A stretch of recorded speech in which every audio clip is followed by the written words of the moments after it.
श्री गुरुदेव दत्त. कालच्या व्हिडिओमध्ये आपण बघितलं, पहिल्या भागात दत्तभावनीचा पहिला भाग, त्याच्यामध्ये आपण पाहिलं की दत्तभावनी कशी निर्माण झाली. बरोबर आहे ना? तर ती कथा वगैरे मी सांगितली, त्या व्याधीमुक्त झाल्या, ही पहिली कथा. बरोबर आहे. आपल्याला ह्यांच्या पठणाने काय लाभ होतात, किती वेळ म्हटलं असता काय लाभ होतो, ते कसं करायचंय, ते अनुष्ठान कसं असतं, किती दिवसाचं असतं, तर ते 52 दिवसाचं अनुष्ठान आहे किंवा 52 गुरुवारचं आहे. म्हणजे 1 वर्षाचा कालावधी 52 गुरुवार. दर गुरुवारी म्हणायचीच आहे किंवा दररोज अनुष्ठान करायचं याचं सलग 52 दिवस, तीव्र संकट असेल तर त्या पद्धतीत ते अनुष्ठान करायचंय. तर ते कसं करायचं ते पाहू, आणि नंतर किती संख्या म्हटली असता काय लाभ होतात ते पाहू. तर आता पहिले पूजेची मांडणी करायला हवी आहे. पूजेची मांडणी करायची म्हणजे काय, फार मोठं करायचं नाही. आपल्या घरात पाट किंवा चौरंग असेल तो घ्यायचा, एखादं लाल किंवा पिवळं वस्त्र त्याच्यावर घालायचंय.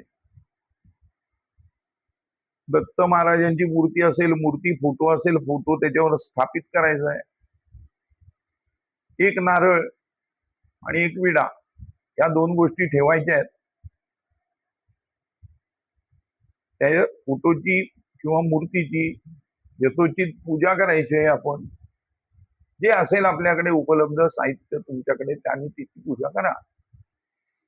आणि दूध साखर वाटीत घेऊन ठेवायचे किंवा काहीतरी गोड पदार्थ असावा.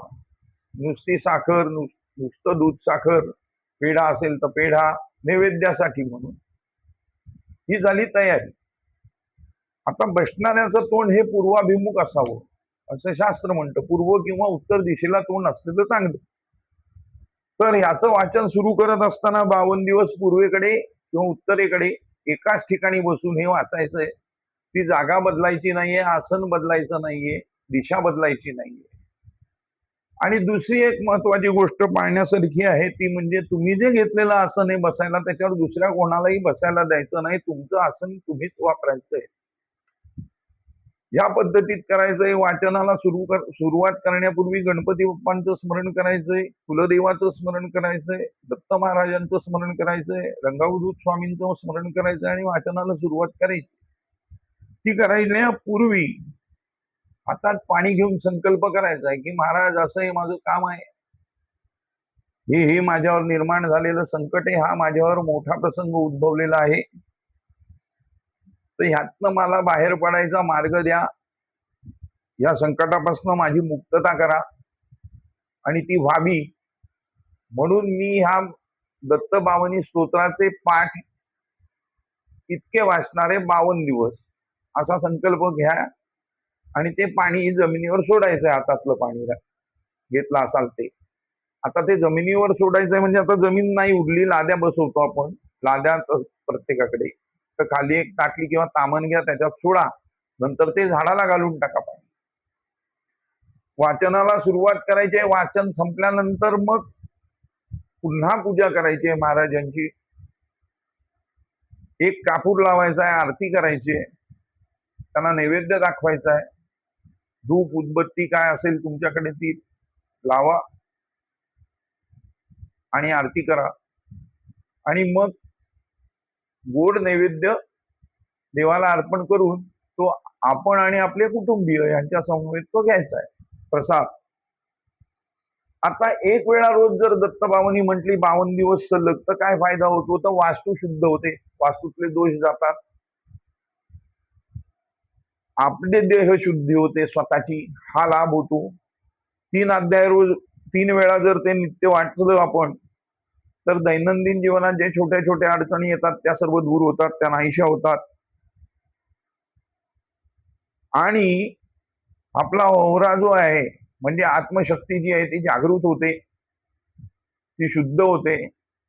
आणि आपल्या मध्ये वाईट शक्ती ही आहे, चांगली आहे, तसेच बाहेरच्या वाईट विचारही आपल्या जवळ येत असतात, वाईट शक्तीही येत असतात. तर त्या आत शिरू नयेत म्हणून एक संरक्षक कवच तयार होतं, अभेद्य असं. त्यामुळे कॉन्फिडन्स वाढतो आपला. हे 3 वेळा पठणाने होतं. 11 वेळ पठण केलं असता काय होतं, तर छोटे मोठ्या ज्या व्याधी आहेत, किरकोळ आजार जे आपल्याला असतात, त्या सर्वांचं हरण होतं, त्या नाहीशा होतात. त्याच्यावर मात करायचं सामर्थ्य आपल्याला प्रभू देतात.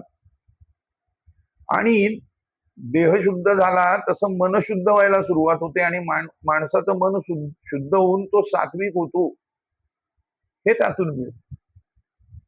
दुसरे 27 दिवसाचं अनुष्ठान ते जर आपण केलं तर भरपूर काही लाभ आहेत. 27 नक्षत्र आहेत, त्यामुळे नक्षत्रांपासून जे उद्भवलेले दोष आहेत त्याची तीव्रता कमी होते. किंबहुना छोटे छोटे जे दोष असतात ते नाहीसे होतात. ग्रह युत्या असू देत, ग्रह पीडा असू देत, त्याच्याही पासून आपल्याला संरक्षण मिळतं. आणखीन दैनंदिन जीवनात सुखप्राप्त व्हायला सुरुवात होते. आपल्या मनाची प्रसन्नता, आपला आनंद अखंड टिकून राहतो. फक्त श्रद्धेनी निष्ठेनी हे करायला हवं. महाराज माझ्या बरोबर आहे याची अनुभूती तुम्हाला यायला सुरुवात होते. संकट परतायला लागतात, संकटांचा नाशही होऊ शकतो. असा लाभ 27 पठणाने होतो. आणि 52 वेळा जर पठण केलं, रोज 52 वेळा सलग बसून 52 दिवस जर पठण केलं तर अशक्य काहीच राहत नाही, सगळं साध्य होतं त्यांनी. फक्त दृढ श्रद्धा, आत्मविश्वास आणि महाराजांप्रती प्रेम असावं अखंड, ते सांभाळलं गेलं पाहिजे.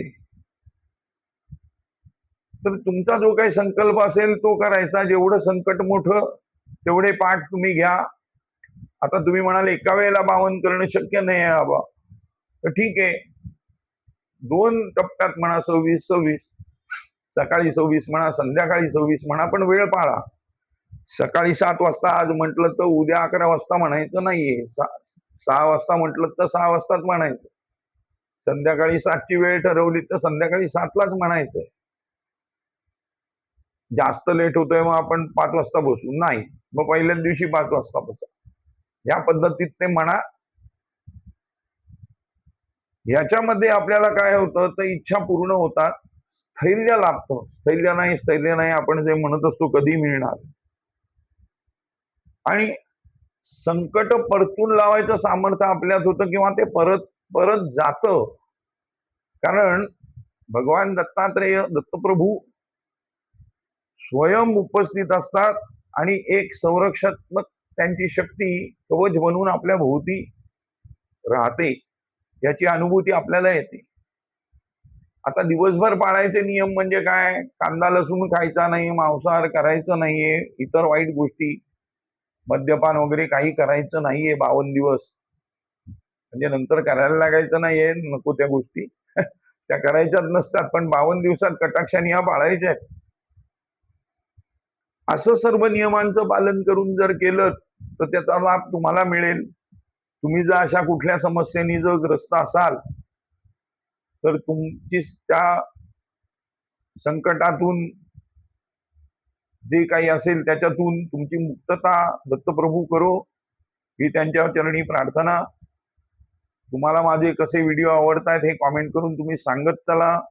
तुम्हाला काय आणखीन वेगळ्या विषयावर व्हिडिओ हवा असेल तर तोही कॉमेंट करा, म्हणजे मी त्याच्यावरती सांगत जाईन. तुम्हाला सांगितल्याप्रमाणे अनुष्ठान करा सुरू. त्याच्यात काही जर तुम्हाला शंका असतील तर माझा नंबर असतो डिस्क्रिप्शन मध्ये, तो जरूर तुम्ही घ्या, माझ्याशी संपर्क करा. मी तुम्हाला जरूर मार्गदर्शन करीन. अवधूत चिंतन श्री गुरुदेव दत्त.